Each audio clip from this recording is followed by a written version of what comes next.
बिस्मिल्लाहिर्रहमानिर्रहीम। अस्सलाम वालेकुम दोस्तों, उम्मीद करता हूँ आप सब खैरियत से होंगे। दोस्तों, आजकल मकई का मौसम है और मकई के जो काश्तकार हैं जिन्होंने काश्त करनी है मकई, वो बहुत ज़्यादा परेशान हैं मौजूदा मौसमी सूरत हाल की वजह से। क्योंकि मकई का मौसम जो है बेहतरीन मौसम, बेहतरीन वक्त काश्त वो शुरू है, लेकिन मौसमी हालात और बारिशों के हालात वो इतने ज़्यादा हैं, इतनी ज़्यादा बारिशें हैं कि वो जो है अभी तक ज़मीन भी तैयार नहीं कर सके। तो वो बड़े परेशान हैं कि किस तरह मकई काश्त करें। तो दोस्तों, इस हवाले से मैं आपको जो मेरे एक्सपीरियंस है, तजर्बा है और जो लोगों के तजर्बे से सीखा है कि हम क्या ऐसा करें कि मकई भी काश्त हो जाए और हमारी जो अगली फसल है गंदम, वो भी पिछेती ना हो, गंदम भी काश्त हो जाए। तो और इसके हवाले से मौसमी जो मौजूदा सूरत हाल है उस हवाले से हमें क्या करना चाहिए। तो जो चीज़ें हैं मेरे पास, मेरे तजर्बा में, वो मैं आप दोस्तों के गोश गुजार करूँगा। इंशाल्लाह आप दोस्तों को इसका फ़ायदा होगा। तो सबसे पहले तो मैं हमारे जो इलाका में आजकल जो सूरत हाल है ज़मीनों की, वो आपको दिखाता हूँ और उसके बाद बात करते हैं कि हमें मौजूदा मौसमी सूरत हाल में क्या करना चाहिए, कैसे मकई काश्त करनी चाहिए।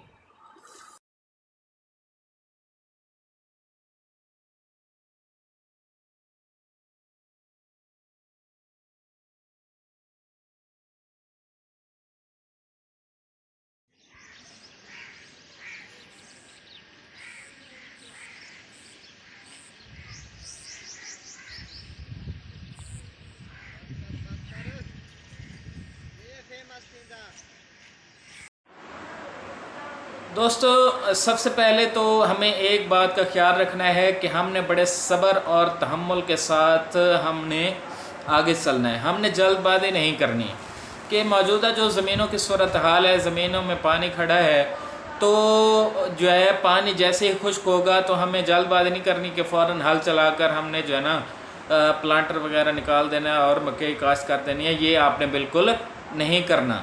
15 अगस्त तक मकई काश्त करने की अव्वल और बेहतरीन मौसम है।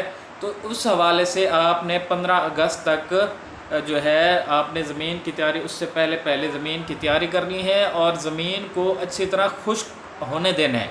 आपने तर व तर में मकई काश्त नहीं करनी, क्योंकि मकई की फ़सल ऐसी होती है कि उसमें जो है ना, जिस तरह पिछले काफ़ी दिनों से बारिश आ रही है तो ज़मीन में पानी जो है वो लीच कर रहा है, नीचे जा रहा है और ज़मीन की जो मसाम है वो बंद हो रहे हैं। तो जैसे ही आप जो है उस गीली मकई में, गीली मट्टी में मकई काश्त करेंगे तो वो पीली होकर उधर ही रुक जाएगी और उसकी बढ़ोतरी ज़्यादा अच्छे तरीके से नहीं होगी। तो एक दफ़ा जब मकई रुक जाती है तो उसकी बढ़ोतरी करना या उसको आगे बढ़ाना बड़ा मुश्किल हो जाता है। तो इस हवाले से आपने इस बात का ख्याल रखना है कि आपने ज़मीन को अच्छी तरह खुश्क होने देना है।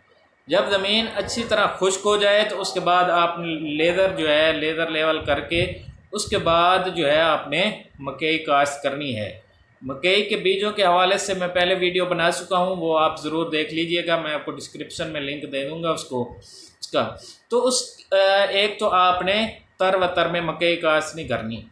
तो दूसरा आपने ये ख्याल करना है कि आपने ऐसा बीज काश्त करना है जो है ना जल्दी पक कर तैयार हो जाए।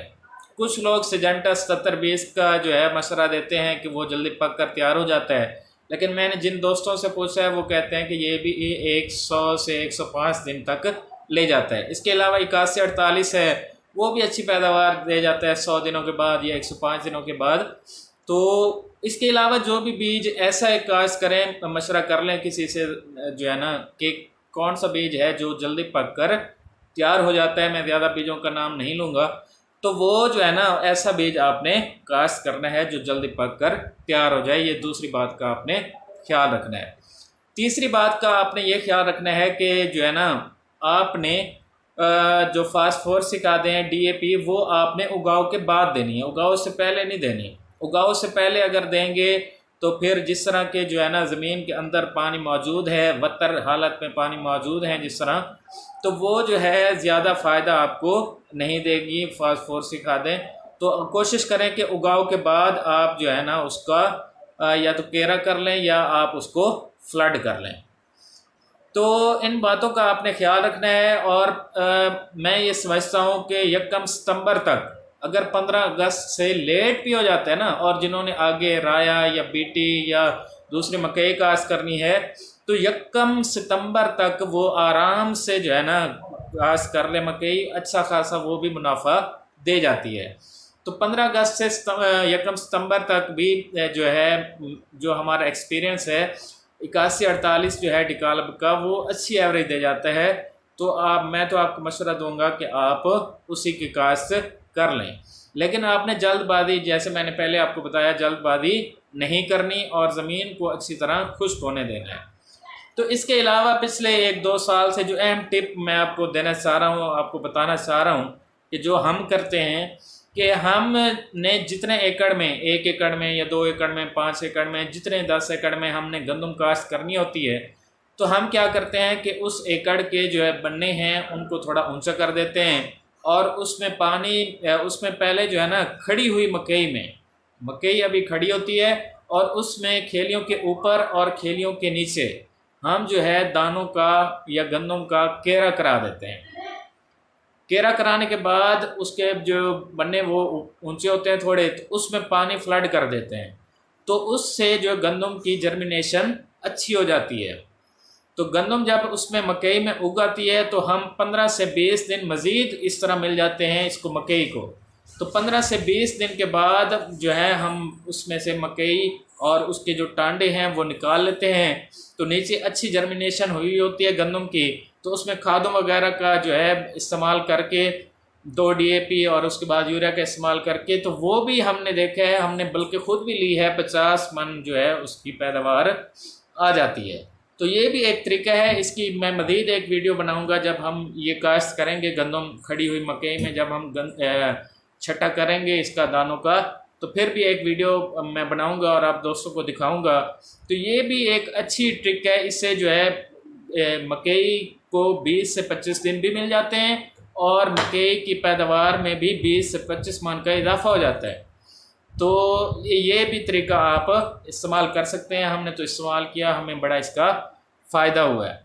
तो इंशाल्लाह दोस्तों, आपको उम्मीद करता हूँ वीडियो पसंद आई होगी। मेरे चैनल को सब्सक्राइब करें, और जो है इंशाल्लाह आपको इस तरह की वीडियोस बनाता रहूँगा और आप किसानों को फ़ायदा पहुँचाने की कोशिश करता रहूँगा। बहुत शुक्रिया। अल्लाह ताला आप सबको अपने हिफ्ज़-ए-मान में रखे। अल्लाह हाफ़िज़।